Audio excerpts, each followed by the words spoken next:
So we have another borrowing question, 14,000, same amount A every month for 5 years. So we have n is 5 by 12, n is 60.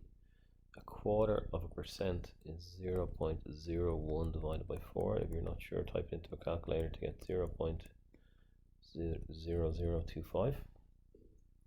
And if dn is that amount owing after n months, write down a difference equation in n. So the approach I'll take also I'll say dn is equal to today. Let's imagine it's today. So next year we're going to owe the amount today, dn, times 1.07. No, sorry, that's the last question. 1.0025. The amount that we owed last year.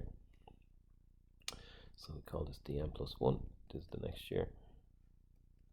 Is equal to dn minus the amount that we pay back minus a. So if n is equal to 0, d1 is equal to n is equal to 0 for d1. It's equal to d0 by 1.0025 minus a.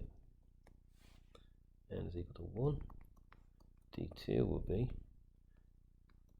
d1 times 1.0025 minus a, and we have d1 above in terms of d0, which we know. So d2 becomes d1, which is d0 by 1.0025 minus a. That's d1 by 1.0025. So I need to multiply this whole thing. Don't need the extra bracket by 1.0025. Then we need to take away the a. So rewriting this, we're going to get 1.0025 squared times d0 minus 1.0025 times a minus a. So we have it in terms of d0, our difference equation. So it's 1.0025. This is d is equal to d2. So dn, well, this will be to the power of n. d0 stays the same. Minus, and we have a geometric progression where it's going to be a plus 1.0025 all the way along. It just keeps going. We've seen that before. And this will give me 1.0025 to the power of n times d0 minus a times my geometric progression where a is equal to 1 and r is equal to 0.0025. 0.0025. So we have 1 minus 1.0025 to the power of n over 1 minus 1.0025.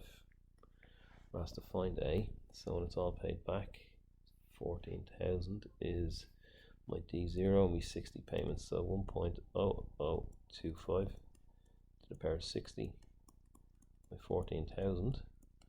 This will all be equal to 0 when it's paid back, will be equal to a times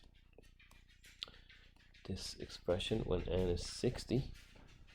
It's giving me 64.6467, 64.6467, and we divide this side by 64.6467 to get a. We get a to be 251.56, and to the nearest euro 252.